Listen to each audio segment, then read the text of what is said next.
O Hora News Espírito Santo começa agora e esses são os outros destaques desta quarta-feira. Incêndio em Marilândia, no norte do estado, se alastra e atinge área equivalente a 1.000 campos de futebol. Tiroteio assusta moradores em Vila Velha. Polícia Rodoviária Federal divulga o balanço da Operação Independência. E no quadro Balcão de Emprego, dicas para os recém-formados.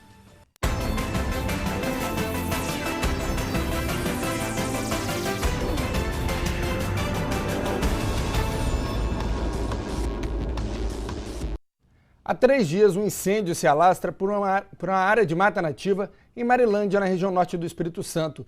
Segundo o Corpo de Bombeiros, as chamas já atingiram uma área equivalente a mais de 1.000 campos de futebol. Logo na chegada da cidade de Marilândia, já é possível avistar os sinais de fumaça entre as montanhas. O fogo começou na noite de segunda-feira e se espalha rapidamente pela vegetação nativa e de eucaliptos.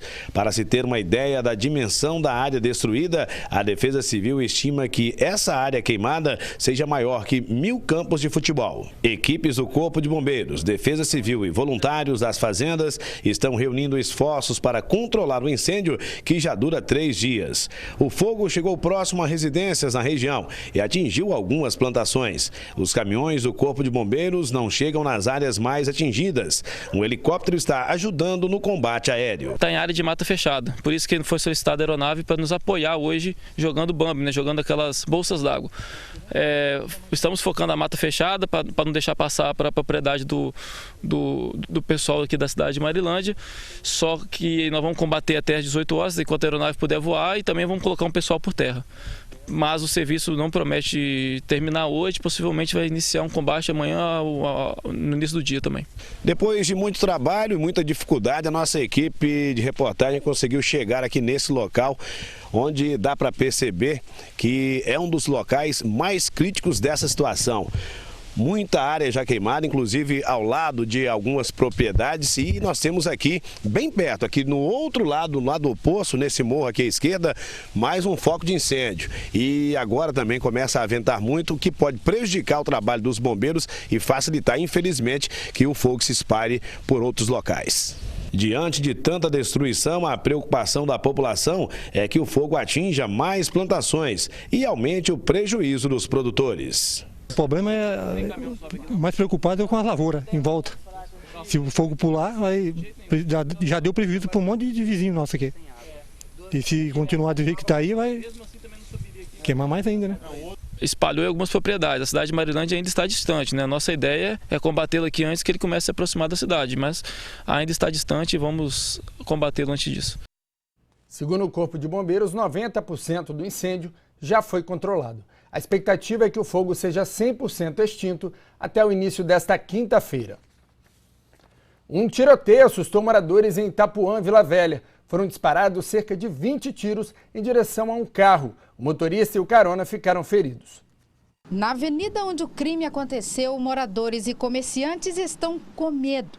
Quem viu a cena ficou apavorado. Eu estava atendendo o cliente e só ouvimos um barulho muito forte. Barulho de tiro, a única coisa que não deu tempo a gente fazer foi nos abaixar, pular no chão, isso, pronto, presenciar e se esconder, para que nada pudesse acontecer conosco. O crime foi em Itapuã, Vila Velha, em frente a esta farmácia. No local, as marcas da violência. Era por volta de 5 horas da tarde, o fluxo de veículos era intenso. Muita gente passava por aqui, inclusive crianças que voltavam da escola. O carro onde estavam as vítimas seguia pela avenida normalmente, quando foi surpreendido por um outro veículo. Os ocupantes desse outro veículo efetuaram vários tiros contra as vítimas e fugiram. Charles viu tudo. Estava com o filho de 7 anos que voltava da escola. Chegou a passar mal, só pensou em proteger a criança. O menino ficou traumatizado. Passei mal na hora, não aguentei, eu vim para dentro, desmaiei, meu filho está traumatizado. Ele ontem ele não conseguiu dormir, está sem dormir até agora. Ele teve que dormir comigo, porque não conseguiu dormir de tanto o susto, devido ao susto que ele levou. Foram mais de 25 tiros disparados. Esse vídeo, gravado por uma testemunha que passava no local, mostra uma das vítimas caída no chão. O jovem de 24 anos que estava no carona grita e pede por socorro. É amparado por populares. O jovem tomou 3 tiros, foi levado para um hospital de Vila Velha. O motorista, 30 anos, foi atingido com um disparo no braço e encaminhado para um hospital de Vitória. Charles ficou assustado com a quantidade de tiros disparados contra as vítimas. Do nada os caras começaram a atirar. Quando eu vi, os caras já estavam no chão caído. Aí eu tentei socorrer ainda, teve um que estava muito agitado, um alemãozinho, estava muito agitado. Ele tinha tomado, se eu não me engano, 3 na cabeça. Ele estava batendo a cabeça no vidro do carro, pedindo socorro. O outro estava até meio lúcido ainda. Os moradores reclamam da violência no bairro, que não é de hoje. Nós trabalhamos com medo, a gente procura até não marcar cliente até tarde. Quando não tem jeito, aí vem ou meu genro, marido da minha filha, ou meu marido para dar uma segurança para a gente. O caso está sendo investigado pela Delegacia de Crimes contra a Vida de Vila Velha. E para falar sobre esse crime, eu converso agora com o nosso comentarista em segurança pública, Paulo César Gomes. Boa noite, Paulo César. Boa noite, Sérgio. Boa noite a todos. Paulo César, são imagens terríveis, um crime inaceitável, né? Exatamente, Sérgio. Imagens fortes, inaceitável, principalmente num município grande como Vila Velha. E até, Sérgio, tem um policiamento satisfatório. Não é por falta de policiamento que esse crime foi cometido. Agora, eu digo para você o seguinte, a Delegacia de Crimes contra a Vida de Vila Velha está apurando o crime, mas temos que também cobrar das autoridades a investigação sobre as vítimas, porque você investigando as vítimas, possivelmente você possa chegar também aos autores desse atentado contra essas pessoas. Já tem alguma novidade aí sobre os autores do disparo? Sérgio, ainda é muito cedo, porque aconteceu no final da tarde de ontem. A delegacia está com seus policiais investigando o caso, tem várias linhas de investigações para que chegue aos autores dessa tentativa de homicídio. Mas a Delegacia de Crimes contra a Vida tem ótimos policiais, com certeza eles vão chegar aos autores dessa tentativa de homicídio. Você falou aí da possibilidade de ouvir as vítimas, né? Esse deve ser o próximo passo da polícia?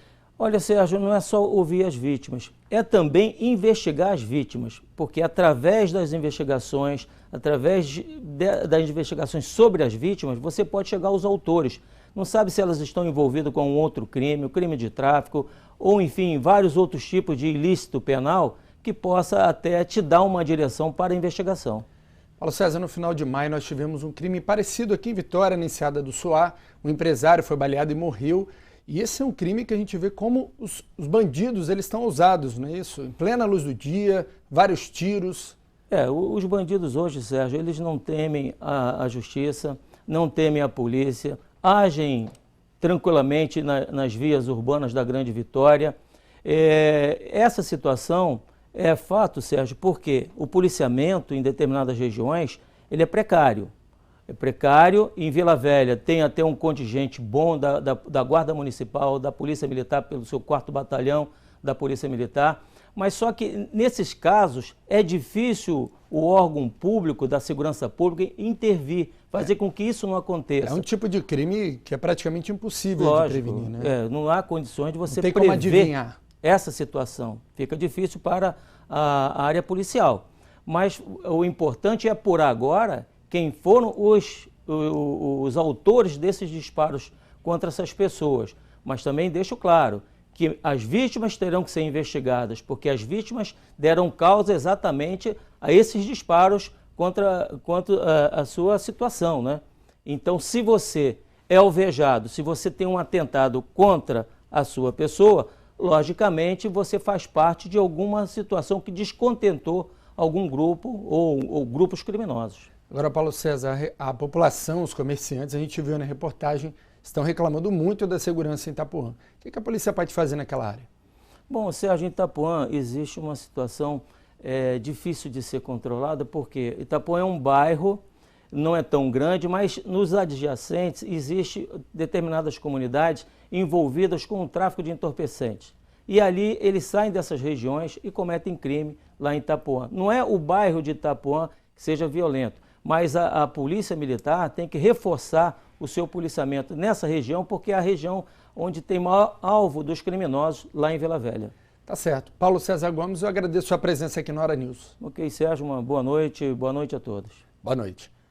Quinta-feira de sol entre muitas nuvens em todo o Espírito Santo. Pode chover à tarde nas regiões Sul, Serrana e na Grande Vitória.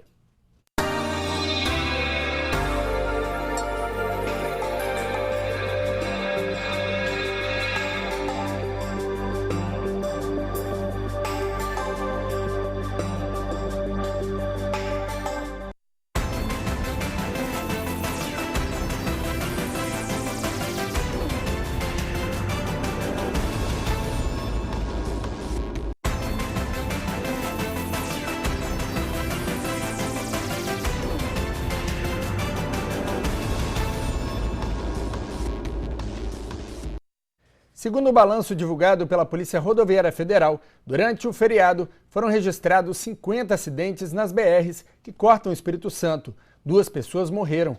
Ao todo, 19 pessoas foram flagradas dirigindo alcoolizadas e 2.607 motoristas foram multados por dirigir acima da velocidade permitida. Agora nós vamos a Cachoeiro de Itapemirim com Deise Melo, que tem as notícias do sul do estado. Boa noite, Deise.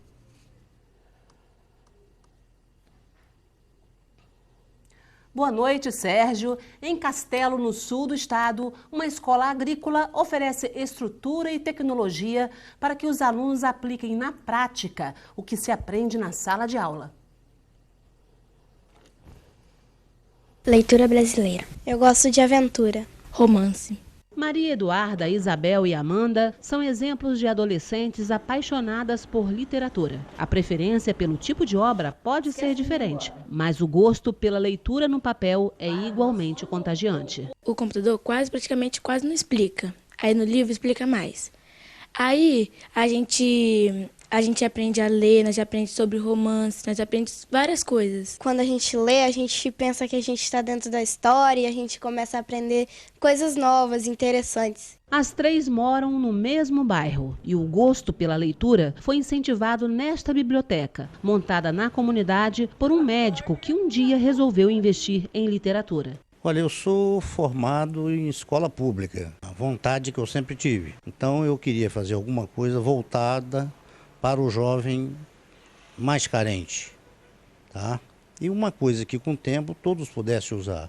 Então foi assim que surgiu a ideia, foi inaugurar essa biblioteca que vocês estão vendo aí. A biblioteca existe há 5 anos. Em seu acervo, cerca de 3.000 obras catalogadas. Nós estamos numa parte da biblioteca ao lado de obras que no passado tinham um grande peso, eram fundamentais para a vida dos alunos, as famosas enciclopédias. Quem não se lembra da Barça, do Livro do Ano, Delta Universal? Essas enciclopédias eram fundamentais para a vida do estudante, que as tinha como referência para suas pesquisas escolares.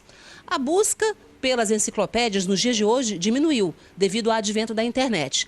No entanto, um importante detalhe, a procura pela literatura em geral não diminuiu. Maria Eduarda, por exemplo, é recordista de locações. São mais de 100 livros lidos pela adolescente locados na biblioteca. Quantos livros você já leu? 100 e poucos livros já. E por que você gosta de ler tanto assim? Que eu gosto de me focar tanto em leitura, muito. Entre as mais locadas, obras de Rubem Braga e sua biografia, Augusto Cury e best-sellers como a sequência Harry Potter e a trilogia 50 Tons de Cinza. Vânia trabalha no local há 2 anos e, segundo ela, a comunidade frequenta a biblioteca com assiduidade. Vem gente de várias idades, tá? Do pequeno até os idosos, os adultos. O livro, para mim, representa muito conhecimento. Através da leitura a gente viaja, né? E o que agregou para mim foi o maior conhecimento das palavras, né? Da vida em geral. Montada inicialmente por Dr. Gastão Coelho com recursos particulares, hoje a biblioteca recebe muitas obras que são doadas pela população. Um sonho que para ele deveria ser realizado em outras comunidades. Foi bastante difícil chegar a esses 5 anos, mas eu me tornei muito grato, tive muito retorno. Hoje nós estamos emprestando aí uma média de 200 livros por mês, isso é gratificante. E o sonho é que os bairros de Cachoeiro se juntassem, né, e cada torno de 20.000 habitantes colocasse uma biblioteca pública. Nós tivemos um pequeno problema técnico, você conferiu agora a matéria que eu fiz sobre uma biblioteca em Cachoeiro que vem assim contagiando a comunidade do bairro Coronel Borges. Agora sim você confere a matéria que foi feita em Castelo. Em Castelo, no sul do estado, uma escola agrícola oferece estrutura e tecnologia para que os alunos apliquem na prática o que aprendem na sala de aula.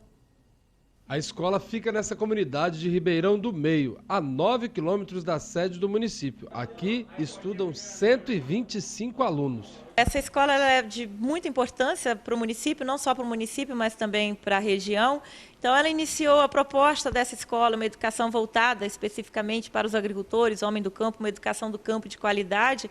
Ela iniciou por volta de 2005, onde um grupo de agricultores, mais poder público, lideranças comunitárias, sentiram o desejo de implantar aqui no município uma escola que pudesse atender especificamente uma educação voltada para o campo. Os alunos se revezam entre si para visitas às suas respectivas famílias. A escola mais parece uma grande comunidade, onde a integração entre os estudantes é essencial na aprendizagem. A entidade é bem estruturada, conta com laboratórios e todo um maquinário para outros cursos e pesquisas realizadas aqui. Os alunos passam a maior parte do tempo aqui na escola e, além de estudarem, durante todo o ano eles têm as oportunidades de colocarem em prática tudo o que aprenderam aqui dentro, desenvolvendo projetos nas próprias propriedades. Como a minha família mora na zona rural, seria um jeito de aprimorar os conhecimentos para a gente utilizar na nossa propriedade. Já colocou as mãos em prática? Já fez um projeto legal? Sim, no terceiro ano a gente começa a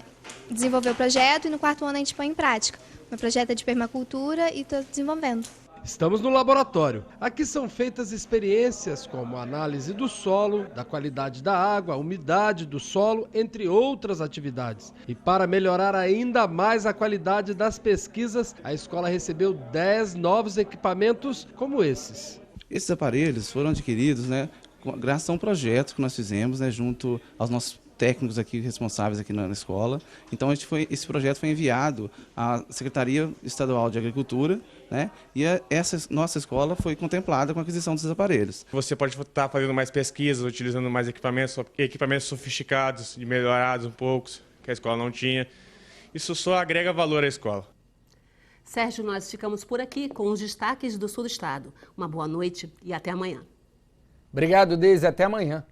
E a seguir você vai conhecer uma história de superação de uma portadora da síndrome de Down em um instante só.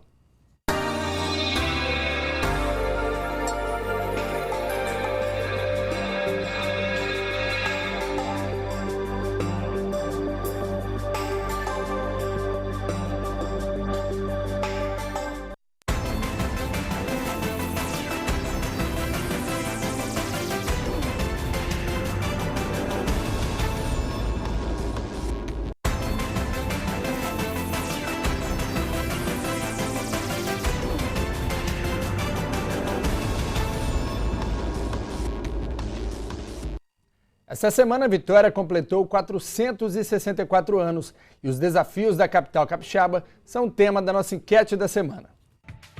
Na sua opinião, qual é o principal problema de Vitória? O transporte público, a saúde ou a segurança pública? Vote, participe. Nosso site é o simnoticias.com.br. No passado, ser diagnosticado com síndrome de Down era sinônimo de ter uma vida de limitações e dificuldades. Mas essa história mudou. Hoje, os portadores da síndrome crescem, estudam e já ocupam, inclusive, cargos no mercado de trabalho. 35 anos, portadora de síndrome de Down. Lá vai a Michele para mais um dia de trabalho. Há 3 anos, a Michele trabalha como secretária nesta escola de educação infantil de Vila Velha. Dedicada, ela tem a chave do setor.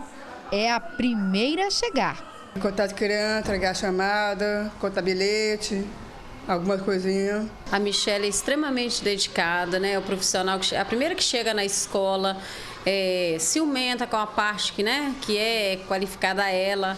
Ela não aceita que o outro faça, a sua função. Se por um acaso ela faltar, ela já determina, ela cuida de quem vai fazer a sua função, E ela é extremamente competente e responsável no que faz. E não para por aí não. Michele tem agenda lotada. Em casa tem mais atividades. É feliz em tudo o que faz. Dificuldade? Nenhuma. O que eu mais gosto é de tudo. Adoro as crianças também. Com as crianças com Down, como eu sou também desde pequeno. A Michele é um exemplo de superação e não se sente diferente por ter nascido com a síndrome de Down. Pelo contrário, a vida dela é vivida todos os dias com muita alegria e autoestima. A Michele serve de inspiração para muita gente, inclusive para as crianças que também têm síndrome de Down. Com certeza, ela é uma pessoa muito querida pelas crianças, pelos professores, diretores, os pais adoram e ela é um incentivo realmente para todas as crianças. A mãe, Dona Nadira, acompanha a Michele em tudo. Para ela, ver a filha sendo exemplo para outras pessoas é mais que especial. Eu tenho um orgulho muito grande, apesar de no início a gente ficar chocada com o problema, mas a gente consegue. Hoje a Michele é o maior orgulho para mim. E é com esta simpatia que a Michele segue a vida, sempre conquistando amigos e ainda com muitos sonhos. Ela é mesmo um belo exemplo, né? E agora a gente vai para Linhares com as notícias do Norte Capixaba. Boa noite, Cláudio Alves. Olá, Sérgio, boa noite. Chegou ontem a Linhares a unidade itinerante do projeto A Mata Atlântica é Aqui. Desenvolvido pela ONG SOS Mata Atlântica, o caminhão percorre os estados por onde o bioma se estende para promover a conscientização ambiental. Um caminhão está mudando a paisagem da Praça 22 de Agosto, no centro de Linhares. A Fundação SOS Mata Atlântica, com sede em São Paulo, roda o Brasil, levando o projeto para os estados que possuem remanescentes de Mata Atlântica. É um projeto que já existe há 7 anos e o objetivo principal é falar a respeito da importância da Mata Atlântica para o cidadão, que ela ainda continua existindo em áreas urbanas ou em áreas de unidade de conservação. E a importância dela para quê? Para nós termos os serviços ambientais dela, que são água, oxigênio de melhor qualidade, produção de alimento e energia elétrica. Então a Mata Atlântica é importante para todo mundo e isso a gente demonstra através de atividades de educação ambiental e junto dos parceiros da região. Já é a 4ª vez que a ONG visita o município de Linhares e promove ações de conscientização. O projeto itinerante, a Mata Atlântica Aqui, ele conta com algumas atividades dentro do caminhão que é todo adaptado para a educação ambiental, como vídeos, jogos nos iPads sobre a Mata Atlântica, mapa da Mata Atlântica que fala sobre a porcentagem. Nós temos uma biblioteca muito rica em vários tipos de bibliografias para criança, até para PhDs na área. A unidade móvel do projeto A Mata Atlântica é Aqui está estacionada na Praça 22 de Agosto desde a última segunda-feira e ficará no local até o próximo domingo, dia 13 de setembro. Pessoas de todas as idades podem participar da ação. Pois é, desta quarta até a próxima sexta-feira, o visitante poderá ter contato com as riquezas de uma importante porção preservada da Mata Atlântica aqui na região, que é a Reserva Biológica de Soretama. Voltamos à Vitória com você, Sérgio Rangel. Obrigado, Cláudio. Até amanhã. E no próximo bloco você vai conhecer a história de um pescador que no passado cruzou os 7 mares atrás das baleias em um instante só.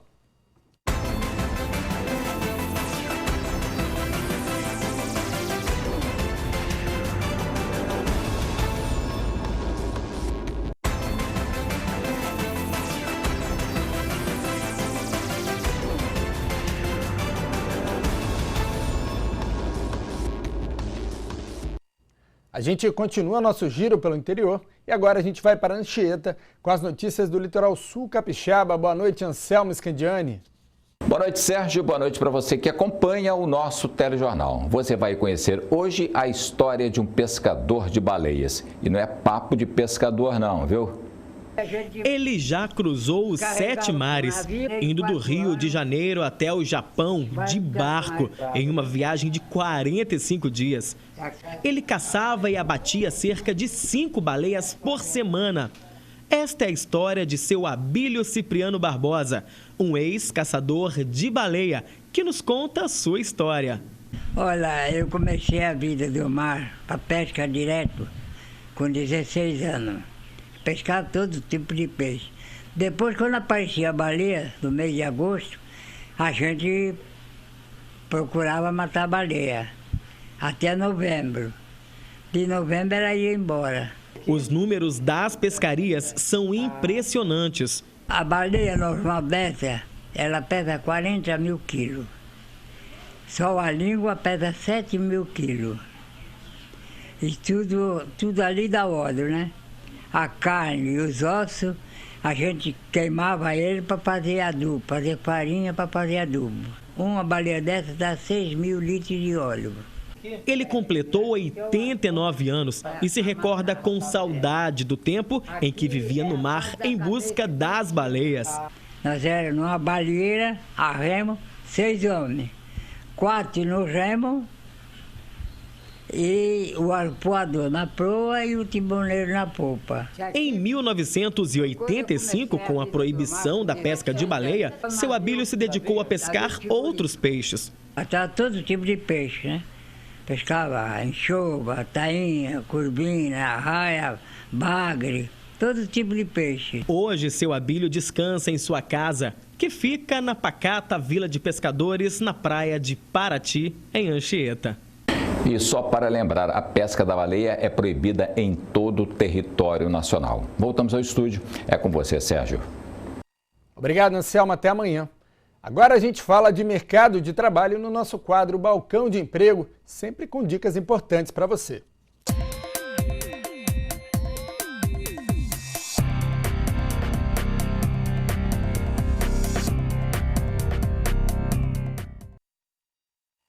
Em tempos de crise, o emprego é o que mais preocupa a maioria dos jovens recém-formados. Mas é preciso ter cautela na hora de enviar o currículo. A repórter Francine Leite conversa agora com uma especialista. Francine, quais são as dicas aí para quem está em busca de uma vaga no mercado? Boa noite, Sérgio. Boa noite a todos. O Balcão de Emprego de hoje vem conversar com os recém-formados. O que fazer depois de conquistar o tão sonhado diploma? Existe uma pesquisa do MEC em parceria com o IBGE que diz que dos 7 milhões de alunos que entram na universidade, pouco mais de 10% deles conseguem emprego no primeiro ano depois de formados. Para conversar melhor sobre esse assunto e dar um direcionamento melhor para esses recém-formados, quem está aqui com a gente no Balcão de Emprego é a Gisele Curri, que é coach e consultora em carreira. Gisele, vamos tentar melhorar aí o universo para esses recém-formados que acabam ficando meio perdidos. O que é melhor fazer agora? Estou recém-formado, acabei de pegar o diploma. Vou estudar mais ou vou procurar um emprego? Como é que é?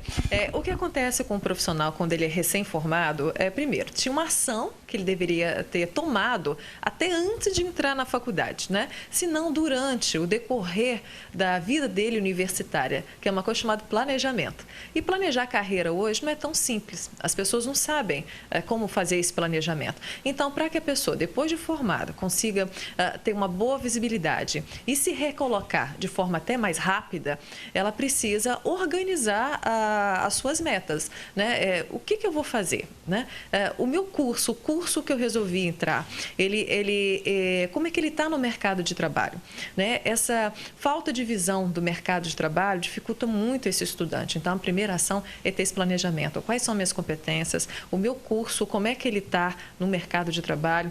Qual a área onde eu sou mais competitivo? E não é pegar o diploma, colocar debaixo do braço e sair correndo para o mercado de trabalho, né? Ele tem que fazer esse planejamento, ele parar primeiro, né? Após fazer esse planejamento, aí ele começa a ter ações de forma mais ativa perante esse mercado de trabalho que está bem competitivo. Agora, Gisele, você já fala nesse mercado competitivo, já atualmente, nesses termos de crise, com poucos postos de trabalho disponíveis, a gente aqui no Balcão de Emprego mesmo vê que no Cines, por exemplo, que nem tem tantas opções para recém-formados, para ensino superior, mas mesmo assim os empregos, as empresas pararam de abrir vagas de empregos, né? Então tá difícil para todo mundo. Esse planejamento é necessário também agora nessa época de crise ou muda alguma coisa? O recém-formado tem que ficar ligado em alguma coisa especial? Esse planejamento ele é importante em qualquer área, né? Com crise ou sem crise, na faculdade, fora da faculdade. Agora, com relação ao cenário atual, acontece que o mercado mercado de trabalho ele está, sim, com uma economia desacelerada, né? O nível de desemprego, né, esse mês, com relação ao ano passado, foi 50% maior de desemprego. Está tendo uma demissão em massa, sim, no Brasil, e a gente vê isso na mídia. Agora, esses jovens também, independente da falta de experiência deles, eles têm que ter o seguinte posicionamento estratégico. Nessa crise, existem também empresas, cenários que estão contratando jovens sem experiências. Esse jovem sem experiência, ele também é atrativo para o mercado de trabalho, por alguns motivos. Primeiro, com a mão de obra mais barata. Né? Segundo, que ele está saindo da faculdade com muitas ideias boas, saindo motivado, né? E também com mais facilidade de pegar atividades operacionais. E a terceira coisa que as empresas contratam muito, pessoas sem qualificação ou recém-formados, é que fica mais fácil para moldar a cultura da empresa. Ele passa por um processo de treinamento e ele tem menos vícios, ele consegue se adaptar mais a esse processo de treinamento da empresa. Então, o recém-formado que souber ler esse mercado, tá bem, né? Eu chamo de analfabetismo de mercado a dificuldade do profissional de fazer uma leitura desse mercado, né? De conseguir visualizar aonde que está indo esse mercado, de pessoas que fazem curso, mas não conseguem aplicar, né, toda essa competência, todo esse conhecimento na prática. Então, isso é um analfabetismo de mercado. Independente da área que esse profissional está formando, independente do curso que ele escolheu, ele tem que ter uma atitude de pensar o seguinte: eu tenho que ser melhor naquilo que eu escolhi fazer. E ir atrás, e correr atrás. Tá? Não é hora de formar e querer o melhor salário, o melhor emprego, no melhor local. Não. Né? Isso aí, esse discurso é um discurso imaturo. Ele tem que ter maturidade, que é hora agora de pegar pesado e pegar firme, porque esse mercado de trabalho está muito competitivo e não dá para ficar escolhendo assim, não. É hora também de continuar aprendendo, né? Que a gente aprende mesmo todo dia. Sim. Obrigada, Gisélia. Obrigada por ter vindo ao Balcão de Emprego. Sérgio, volto com você. Obrigado, Francine. O Hora News Espírito Santo termina aqui. Mais notícias você acompanha no nosso portal simnoticias.com.br. Uma boa noite para você. Record News, a líder em notícias.